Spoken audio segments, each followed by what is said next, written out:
When a homeless kid yelled, "Don't eat that," he didn't just interrupt a quiet lunch. He detonated a truth bomb in a room full of silence.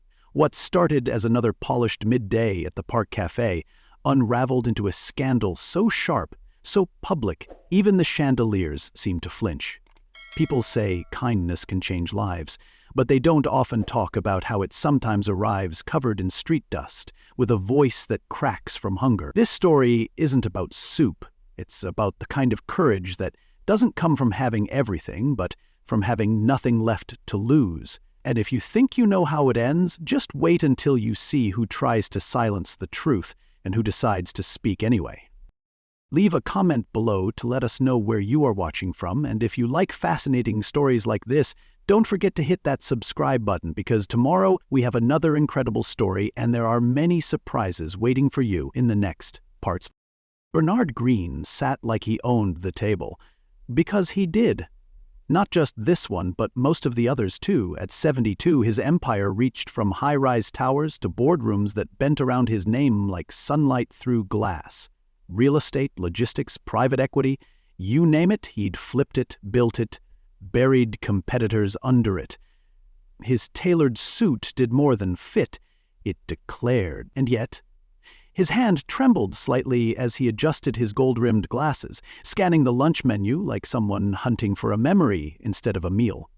Across from him, Marissa, 40 years younger, flawless like a curated exhibit, twirled a diamond bracelet with the kind of casual grace that made you forget how sharp diamonds really are. She smiled, but it didn't travel past her lipstick. He watched her the way a man watches a fire he didn't mean to light. She watched her phone, scrolling through something far more interesting than the man who financed her lifestyle. Then, just as Bernard asked about the chef's soup of the day, her other hand slipped beneath the table and into her designer handbag. For a second, her fingers fumbled. Then she found what she was looking for. Outside the fence that separated the cafe's patio from the city's reality, Malik shifted his weight from one foot to the other. 15, maybe 16, with sneakers worn down to air and a hoodie that sagged like it carried more than just his shoulders. He wasn't a thief. He wasn't a beggar. He was something worse to the people who dined here. He was a reminder. His eyes flicked across the plates. He wasn't staring at food. He was studying escape routes, loopholes, weak points, places where one mistake could get him a scolding, a shove, or a police escort. But something about the couple at the center table made him stop. The man was clearly money. The woman, a story waiting to fall apart. As Malik squinted past the sun glare, he saw her tilt her wrist, just barely, and pour something into the man's soup. Not salt, not cream, something thinner, clear, intentional. The steam swallowed it whole, like the soup was hiding a secret. And Marissa? She just smiled, stirred gently, and leaned closer to Bernard like nothing had happened.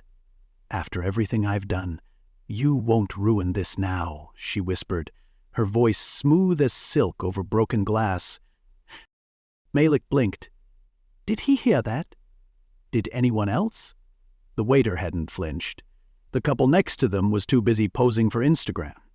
Bernard looked down at his phone, and just like that, the world resumed spinning. Except for Malik. Something had wrapped around his chest and pulled tight. His stomach growled, but the sound felt disconnected, like it came from someone else. This wasn't hunger. It was heat, fear, decision. He crouched lower behind the railing, eyes locked on the soup. Bernard picked up his spoon, swirling the liquid slowly, like he was coaxing trust from it. Marissa tilted her head and rested her chin on her hand. Picture perfect again. But Malik's eyes weren't trained on the performance. He saw what everyone else didn't. The tension in her jaw, the way her fingers curled just slightly under the table, the way her foot tapped like a metronome trying to stay ahead of a lie. The spoon lifted. Bernard brought it to his lips. Malik's hands clenched the iron railing so hard he thought it might snap. No one else had seen it. No one else was going to stop it. He was a kid in a hoodie. He was invisible by design. His heart kicked in his chest like it was trying to escape. His voice had left him, hiding somewhere in the pit of his throat. What did he even see? Could he be wrong? Maybe it was nothing, maybe it was medicine, maybe it was paranoia. But then her words came back, those quiet, venom-laced syllables. You won't ruin this. And just like that he knew. It wasn't a guess, it wasn't a maybe. It was a fact wrapped in steam. The spoon was half an inch from Bernard's mouth when Malik stood up straight. His feet moved before his brain did. His voice followed, sharp and cracked but unstoppable. "Don't eat that!" The shout cut the cafe in half. Conversations died mid-sentence. A waiter dropped a fork. Bernard froze, eyes wide.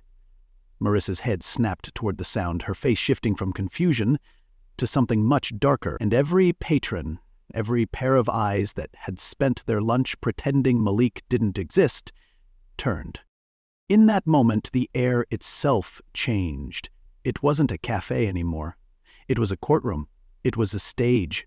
It was the first time Malik had ever been heard without asking. He didn't have a suit, he didn't have a seat. But for the first time in his life, he had the floor. Leave a comment below to let us know where you are watching from, and if you like fascinating stories like this, don't forget to hit that subscribe button because tomorrow we have another incredible story, and there are many surprises waiting for you in the next parts. Bernard's spoon hovered, trembling just slightly, caught between appetite and alarm.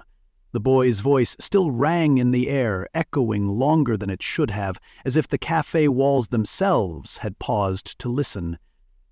Malik stood rigid, his breath shallow, his voice still quivering from the force it took to speak at all. The spotlight of judgment burned hot on his skin. Eyes everywhere, judging, measuring, dismissing. For a moment, he wanted to vanish, shrink back into the shadow he came from. "What are you doing?" his inner voice screamed. "You just screamed across a cafe full of rich strangers. Who the hell do you think you are?" And then another voice, quieter but stronger, rose in him like a tide that refused to retreat. "I'm the only one who saw what happened." His fists clenched tighter, nails digging crescents into his palms. He'd survived cold nights and colder stares, but this heat? This burning public silence wrapped in disbelief? It was a new kind of storm. He'd carried hunger before, but never this kind of weight. The weight of truth dangling by a thread no one wanted to believe in. All around him, the world hung on a single moment. Bernard had frozen, spoon in midair, his eyes flickering between the boy and the soup like a man caught between instinct and disbelief. Every fork in the cafe stopped halfway to someone's mouth. A glass was set down too hard. It cracked. Someone gasped. Someone else whispered. "What did he say?" The sound of silverware clinking against porcelain rang out like a warning bell piercing the hush. No one moved, but Malik's heart was sprinting. His legs begged him to run, but his voice had already lit the fuse. Bernard slowly set the spoon down, his gaze narrowing behind gold-rimmed lenses. Marissa didn't move at first. She just stared. Then her chair scraped backward, sharp and loud, a sound that felt like it cut through everyone's chest. She stood, slowly, carefully, as if adjusting the mask she wore, and tilted her head just enough to look down her nose at Malik. "Excuse me?" she said, voice like sugar with broken glass stirred in. "What did you just say?" "I said, don't eat that," Malik repeated, louder now though his voice trembled. "She put something in your food." The moment the words left his mouth, Marissa laughed. Not the kind that sparkled, but the kind that clanged, forced, brittle, practiced. "Oh, that's adorable," she said, eyeing the crowd as if inviting them into the joke. "A street kid looking for attention?" Her voice slithered through the cafe with precision, sculpted to elicit doubt. "He probably wants a handout. I mean, look at him." She turned back to Bernard with a soft scoff. "This is exactly why they put up fences." Her smile didn't reach her eyes, but it didn't need to. Her words were doing all the violence. The patrons began to shift in their seats. No one laughed. No one joined her. They weren't sure yet. But they were watching. Bernard didn't respond. He studied Malik, like a man reading an unfamiliar contract, searching for the clause that made it make sense. Malik's chest heaved, but he didn't retreat. I saw her. She took something out of her purse, a little bottle.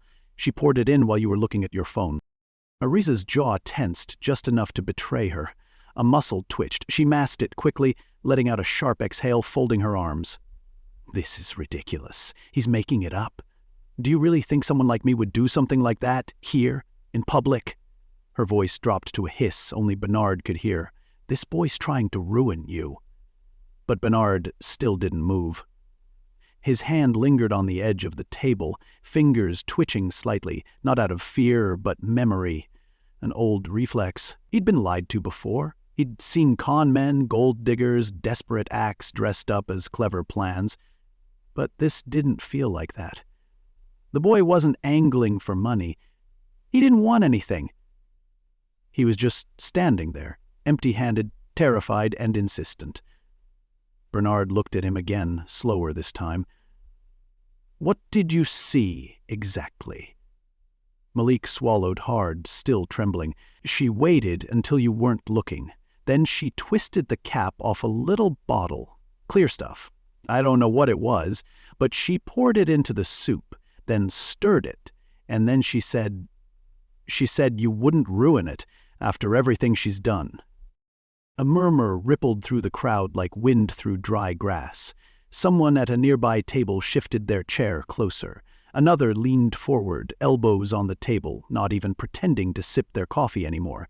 The tide had turned from curiosity to attention, and attention was pressure. Marisa's composure cracked, just slightly, a blink too long, a sigh too sharp. He's lying, she snapped, her voice rising, sharper than before. He's just a jealous little boy who doesn't belong here. Bernard didn't react. Instead, he leaned forward, elbows on the table, his eyes never leaving Malik. And what do you want from me? He asked, voice low, nearly tired. Money? Food? Are you hoping I'll make you a hero for disrupting my lunch? Malik shook his head, the fear in his chest now replaced by something firmer. I don't want anything, he said. I just didn't want you to die. Silence fell again. But this one felt heavier, because now every person watching knew what was being weighed. On one side, a wealthy man and his flawless wife. On the other, a hoodie-wearing teenager who hadn't blinked since he shouted. Malik stood like a statue, his hands clenched so tightly his nails had begun to leave marks in his palms. He wasn't sure if they were listening to him or waiting for him to slip. But either way, he wasn't leaving, not yet. Not while that bowl of soup sat steaming between truth and tragedy. Bernard leaned back slowly, the spoon untouched on the table like a loaded weapon no one dared pick up. His eyes didn't blink, they sharpened. He turned them to Marisa, really turned them on her, for the first time in weeks, maybe months. She smiled at him then, perfect, poised, the same smile that had charmed investors and strangers alike. But this time he noticed it didn't touch her eyes. She smiled with her teeth, but blinked with fear. That blink, quick, too quick, pulled something out of the vault inside Bernard's chest. Not emotion. Instinct. The same instinct that once warned him when a merger deal was dirty or a handshake held a knife. He picked up the spoon not to eat, but to smell. He brought it close to his nose, slow and deliberate. The steam curled into his face, carrying a scent that didn't belong. A bitter trace just under the surface. Not herbs, not seasoning, something else. And just like that, he didn't need a doctor to tell him something was off. Marisa's voice was too calm. The boy's voice was too raw, and the air between them was too tight. Something was wrong, and for the first time in decades, Bernard Green didn't like what he saw at his own table. Malik saw the hesitation and stepped closer. The cafe's boundary between rich and invisible had already broken, so he leaned into it. You don't have to believe me, he said, voice steadier now, anchored by something more than fear. But you've got money. You've got power. You've got people. If I'm lying, you'll find out. But if I'm right and you eat that... He stopped, his eyes flicking to the untouched bowl. Then you die with a question mark. The words hung in the air like smoke in a chapel. Bernard didn't flinch. He just watched the boy, weighing him like a spreadsheet full of red flags and soft warnings. Let someone test it, Malik said, firmer. Send it to a lab. Call a doctor. You've got the means. Use them. If I'm wrong, I'll leave. If I'm right, he let the sentence trail. He didn't need to finish it. The truth was already simmering between them. You waste 5 minutes, Malik added, or you save your life. That's not a gamble, it's math. Bernard raised an eyebrow slightly. It wasn't the boy's desperation that moved him, it was his logic. Marissa's nails tapped the table once, twice, then slammed flat. This is absurd, she snapped. You're letting a random street kid accuse me of poisoning you? Me? After everything we've been through? Her voice shook at the edges now, sharp like a violin string pulled too tight. He's manipulating you. Her voice turned colder, brittle. You know how they are. She stopped herself mid-sentence, but the damage had already rippled. A woman 2 tables over raised her eyebrows. A man at the corner table lifted his phone, slow and obvious, recording. Marissa saw it. Her mask cracked. Not like a dropped plate, but like glass under heat. She leaned toward Bernard, her voice lower now, but tenser, trembling. I'm your wife, Bernard. Your wife? Do you think I'd poison you over lunch? Bernard didn't answer. He just stared at her like she'd become a stranger who looked like someone he once trusted, and in truth, she had. Eat your soup, she said, forcing a laugh that came out like a cough. And let's put this all behind us. The crowd was no longer pretending to mind their own business. Eyebrows were raised. Phones were up. Marissa's composure slipped again. This is ridiculous, she barked. Louder now, her voice trembling with an anger she couldn't seem to aim. Eat your damn soup! The sudden outburst cut through the air like a slap. It shocked even her. Bernard leaned back, unmoved, his fingers brushing the rim of the bowl without lifting it. He didn't yell. He didn't flinch. But his silence was deafening. You don't think I'd notice? He asked quietly. You think I've never seen someone lie to my face while smiling? Marissa stood now, towering in her heels but shrinking in presence. Her face was red, jaw clenched, hand gripping her purse like it was the only thing holding her together. Someone from the next table muttered, I think she did it. Another voice joined in. I saw her with something in her hand. The air swirled with judgment, sticky and public. Marissa spun to face them. Oh, now you all have something to say? You don't know me. You don't know anything. Her voice cracked. It didn't matter. The room did know now, and they were watching. Bernard didn't look at her. He turned to the waiter who stood frozen a few feet away, holding a tray like a shield. Call the police, Bernard said, his voice calm as a boardroom verdict. Not loud, not theatrical, just final. Marissa's eyes widened. What? She said, breath catching. Bernard, no, you're overreacting. She reached for his arm, but he pulled it back slowly, not in disgust, but in certainty. Call them, he said again. The waiter nodded and hurried inside, phone already to his ear. And that was when Marissa's face changed. For the first time that day, she looked afraid. Her posture sagged just slightly. Her eyes scanned the crowd, then the sidewalk as if calculating the distance between her and an escape. But there was none. The fence around the patio was too high, the eyes around her were too sharp, and Bernard's tone had changed. Not into fury, but into something worse. Resolution. She had been prepared for seduction, manipulation, even gaslighting. But she had not planned for confrontation. Especially not like this, especially not from him. And as the cafe held its collective breath, as the phones kept filming and the murmurs twisted into rumors, Malik stood still. He had said all he could. The rest was up to the man who hadn't taken a bite and the woman who was already choking on her own lies. The sirens started low, just a whisper in the distance, like the city clearing its throat. But as they drew closer, the atmosphere in the cafe tightened. Conversations that had dared to start up again fell silent once more, like dominoes collapsing. The sound pierced through the tension like a scalpel, sharp, sterile, unavoidable. 2 officers walked through the entrance with deliberate calm, scanning the scene with trained eyes. One rested his hand near his belt. The other spoke first, voice level but loaded. "Someone reported a potential poisoning." The waiter pointed toward Bernard's table, his hand visibly shaking. "That man, and that woman and the boy," he stammered. Bernard didn't rise. He didn't even turn. He simply gestured toward Malik without a word. The officers approached. "What happened?" one asked. Malik's voice cracked slightly but held. "I saw her put something in his soup. A little bottle, clear liquid. She stirred it in when he was on his phone." The officer scribbled. The second one watched Bernard closely, then glanced at Marissa, who sat like a statue, except for her eyes which flicked everywhere but nowhere useful. Bernard remained still, not speaking, just watching her, watching like someone who'd once played chess with a man who lied for a living and learned to never trust the first move. Marissa's silence didn't last. It couldn't. She pushed back her chair so abruptly it screeched against the floor. "This is insane!" she barked, pointing at Malik with trembling fingers. "He's lying. He's jealous, probably. Look at him. You really think someone like him cares about justice? He just saw a rich man and thought he could cause a scene."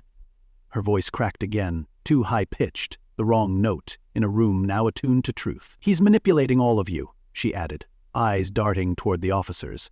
"He probably watches people like us, envies what we have, and wants to destroy it. You're going to let him smear me because I'm married to someone successful?" Her words fell into the air like broken glass, desperate and sharp. Bernard still said nothing. Because he knew. Sometimes the loudest man in the room is the weakest, and the man who holds his silence longest wields the sharpest blade. Then it happened. The moment no one expected, but everyone somehow saw coming. Marissa's voice dropped an octave. Her shoulders tensed, and with her arms crossed, her next sentence slipped out not like a mistake, but like a truth that had grown tired of hiding. "He was never supposed to make it past this year," she muttered. And in that single instance the room fractured. Chairs creaked, mouths dropped. One of the officers leaned in. "Excuse me?" he asked, slowly, each syllable dragging like a net. Marissa blinked hard, realizing too late that her words had betrayed her. I didn't mean," she stammered, but the damage was done. Bernard's head turned just slightly, slowly, as if to confirm with his own ears what his gut had already been whispering. "What did you say?" he asked, his voice quiet but serrated. Marissa shook her head, tears now gathering like defenders before a collapse. "You were sick, Bernard. You were supposed to be gone by now. The cancer, the fatigue, you kept dragging on, dragging me down, and I—" She froze, the sentence dangling in the air like a noose she'd forgotten she'd tied. The cafe erupted in audible gasps. Phones were lifted higher, fingers tapped screens. Patrons who had started as passive bystanders were now active witnesses. The truth had stepped fully into daylight, and it was uglier than anyone expected. The officer closest to her took a half-step forward. "Ma'am," he said, tone shifting, "we need you to stay exactly where you are." Marissa took one small step back, panic turning her lipstick into a smudge of colorless dread. "You don't understand," she said, her voice rising to a pitch that no longer sounded human. "He was supposed to die. I was tired of waiting, tired of watching him suck the life out of everything I wanted." Her words spilled like oil, slippery, black, toxic. Bernard stood now, not fast, not dramatic, just full. He stood as if the air itself had shifted around him, no longer buoyed by disbelief but anchored in clarity. "You were tired," he repeated slowly, voice dry. "And your solution was murder?" Marissa spun toward the officers. "I just wanted freedom," she screamed. "Everything was always about him. I deserved something for myself." The first officer nodded once. "You're under arrest for attempted murder," he said quietly, like announcing the weather. "Please place your hands where I can see them." Marissa shrieked, trying to pull away, but the second officer was faster. He caught her arm, securing it with practiced precision. She thrashed, kicking over a chair, knocking over a water glass that shattered against the tile like a final, useless protest. "No. You don't get to walk away from me, Bernard. I gave you the best years of my life. I waited. I deserved everything." Her voice echoed as they cuffed her hands behind her back, her diamond bracelet clinking against the metal. The officers moved her toward the door. Her protests faded with each step, swallowed by the stunned hush that followed. Malik stood motionless. He didn't smile. He didn't flinch. He just breathed. Finally. Bernard returned to his chair, his hand brushing against the still steaming bowl of soup. He didn't touch it. He pushed it away gently, as if exiling it to another life. The cafe, once buzzing with clinks and laughter, was silent now. Even the air was still. And in that heavy silence, a truth became clearer than ever. Sometimes, the most poisonous thing in the room isn't what's in the bowl. It's who sits across from you with a smile. Malik turned to leave. The chaos had passed, the sirens had faded, and Marissa's screams were now just echoes in the corners of memory. He'd done what he came to do, even if he hadn't meant to do it at all. His legs were ready to run, not out of fear, but out of habit. Stay too long and people remembered you were there. Stay too long and the same eyes that called you a hero would blink and see only the hoodie again. But as he took a step away from the table, Bernard's voice cut through the stillness like a knife sliding off crystal. "Sit." No anger. No question. Just gravity. Malik hesitated, his eyes flicking to the patrons still watching from behind coffee cups and camera phones. Bernard gestured to the empty chair across from him, the one Marissa had vacated with all the dignity of a hurricane. "Come on. Sit." It wasn't a command this time. It was something stranger, an invitation. Malik returned slowly, unsure if this was a reward or a test. But when he sat down, Bernard looked at him. Not through him, not past him. At him. "You didn't just save my life," Bernard said, folding his hands together on the table. "You saw what no one else wanted to." Malik shifted in his seat, uncomfortable in the spotlight. "I wasn't trying to be seen," he muttered. His voice was quieter now, stripped of adrenaline. I couldn't walk away from it." Bernard tilted his head, curious. Malik didn't look him in the eye. "I know what it feels like when no one listens, when someone's hurting and everybody's too polite to speak up. I didn't want to see someone get hurt just because it wasn't my business." He glanced at the soup, still untouched, steam fading like the last breath of danger. "I don't want anything from you," he added quickly. "I'm not here for a handout or some thank you card." He paused. "I just didn't want to be another person who walked by and stayed quiet." His fingers curled around the edge of the table, holding something invisible.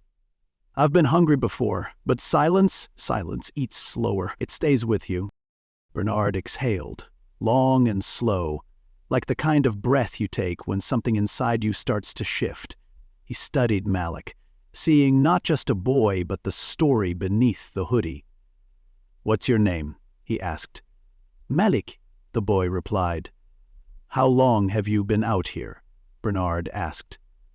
Malik shrugged, the kind of shrug that carried more weight than words. "A while," he said. "I sleep where I can, churches, parks, rooftops, when it's warm enough. The shelter sometimes, but it fills up fast and not everyone there's safe." He didn't say it with shame. He said it like someone reciting facts. "Some people sleep in silence," he added. "I sleep in strategy. You learn to listen for footsteps, for cops, for worse. You learn not to close your eyes too long in one place. You learn to read people the second you see them." His voice dropped a little. "That's why I saw her. I've seen that look before. The one she had when she thought no one was watching." He scratched the back of his hand absently, like swatting away the memory. "People like her, they wear masks that smile, but their eyes always forget to lie." Bernard nodded slowly, the silence stretching between them no longer heavy, but thoughtful. He reached into his jacket and pulled out a phone, sleek, black, probably smarter than most of the people who owned one. He tapped the screen a few times, waited, then spoke in a voice that was suddenly different, professional, direct. "Tom, it's Bernard. I need a favor." There's a young man with me, name's Malik. I want a car sent to the cafe. Take him to the Winston House on 38th. Yes, that's right. Put him on the list, under my name. He paused, listening. No, not temporary. I want the full setup. Room, clothes, meals. Give him stability. Then give him choices. We'll talk more later. He ended the call and set the phone on the table. That's a safe place, he said, looking at Malik. Not charity. Just something to start with. Malik blinked. You don't have to do that, he said, voice wary. I didn't do this for a reward. Bernard smiled faintly. I know you didn't. That's why I want to help. Malik's eyes narrowed slightly. Kindness like that usually has strings, he said. Until now, Bernard replied. And for the first time in hours, maybe days, Malik didn't feel like the smallest person in the room. He felt something foreign warm his chest. Like maybe, just maybe, the world hadn't fully closed its door on him after all. The cafe's buzz had started to return, but the center table held something different now. Where betrayal had sat was truth.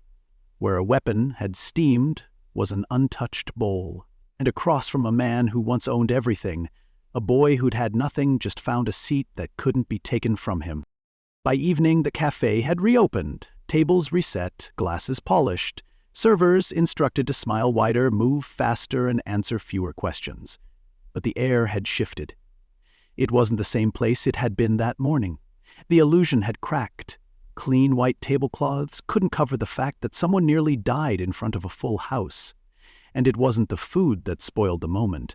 News traveled faster than dessert. By dusk, the video had already been posted by half a dozen customers. One version showed Marissa's outburst in all its unfiltered fury.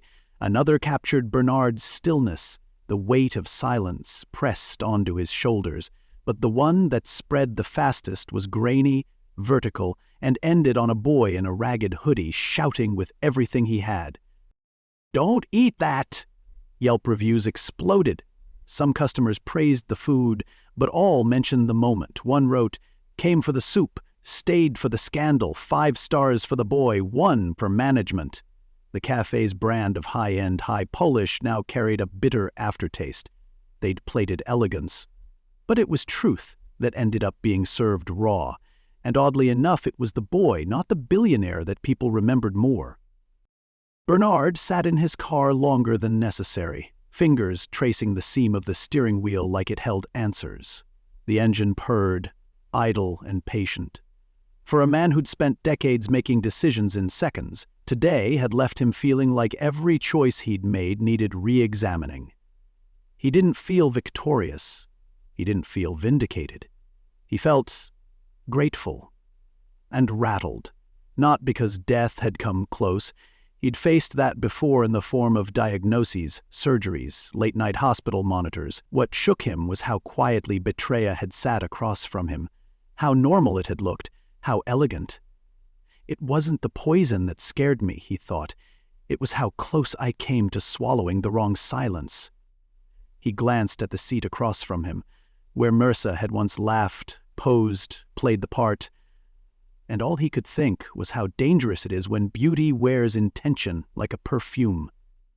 Subtle, invisible, and lethal if left too close too long. Malik didn't wake up in a mansion the next morning. He didn't get handed a credit card or a news interview.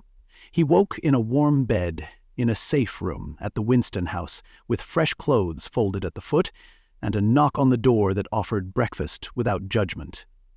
It wasn't luxury. It was peace. And for Malik, that was rarer.